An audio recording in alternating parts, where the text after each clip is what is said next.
উত্তর চব্বিশ পরগনার সন্দেশখালীতে নাবালিকা এবং মহিলাদের ওপর নারকীয় অত্যাচারের ঘটনায় তৃণমূলের দুষ্কৃতীদের অবিলম্বে গ্রেফতার এবং দৃষ্টান্তমূলক শাস্তির দাবিতে এবং এলাকার মানুষের মতামত নিয়ে এলাকায় অবিলম্বে শান্তি ফেরাতে আজ সারা রাজ্য জুড়ে ধিক্কার দিবস পালিত হয়। তারই অঙ্গ হিসেবে মেখলিগঞ্জ শহরেও ধিক্কার মিছিল সংঘটিত হয়। এদিনের ধিক্কার ও প্রতিবাদ মিছিলে নেতৃত্ব দেন সংগঠনের মেখলিগঞ্জ লোকাল কমিটির সম্পাদক হিতেন বর্মন, বিনোদ রায় প্রমুখ। সংগঠনের মেখলিগঞ্জ লোকাল কমিটির সদস্য রঞ্জিত কুমার রায় বলেন, দীর্ঘ 10 বছর ধরে সন্দেশখালীতে গুন্ডা রাজ কায়েম করেছে তৃণমূল। মহিলাদের যখন তখন তুলে নিয়ে গিয়ে ভোগবিলাসের বস্তু করে তুলেছিল তৃণমূলের আশ্রিত গুন্ডারা।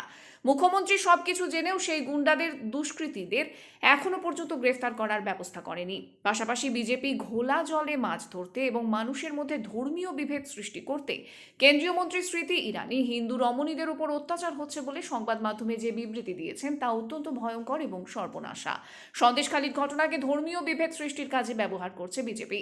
তাই তৃণমূলের গুন্ডা রাজের রাজনীতি বন্ধ করার সাথে সাথে বিজেপির ধর্মীয় মেরুদণ্ডের রাজনীতির বিরুদ্ধে প্রতিবাদে সোচ্চার হওয়ার জন্য আবেদন জানান তিনি। অবিলম্বে দুষ্কৃতীদের গ্রেফতার এবং কঠোর শাস্তির ব্যবস্থা করা না হলে আগামী দিনে আরও বৃহত্তর আন্দোলন গড়ে তোলা হবে বলে হুঁশিয়ারি দেওয়া হয়।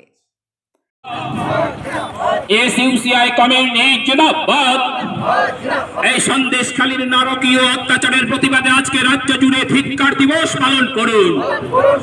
এই সন্দেশখালীর মা বোনেদের উপর নির্মম অত্যাচারের প্রতিবাদে আজকে রাজ্য জুড়ে ধিক্কার দিবস পালন করুন। অবিলম্বে সন্দেশখালীর ঘটনায় তৃণমূলের দুষ্কৃতীদের গ্রেফতার করে দৃষ্টান্তমূলক শাস্তি দিতে হবে। এই দাবিতে রাজ্য জুড়ে আজকে প্রতিবাদ চলছে। ইনকিলাব জিন্দাবাদ।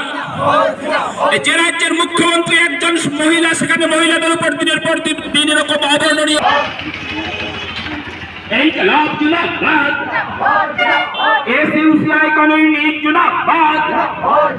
এই সন্দেশখালীর মা বোনেদের উপর দিনের পর দিন অবর্ণনীয়। প্রশাসন জবাব দাও।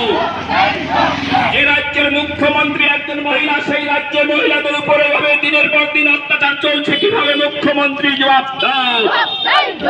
সন্দেশখালীর ঘটনায়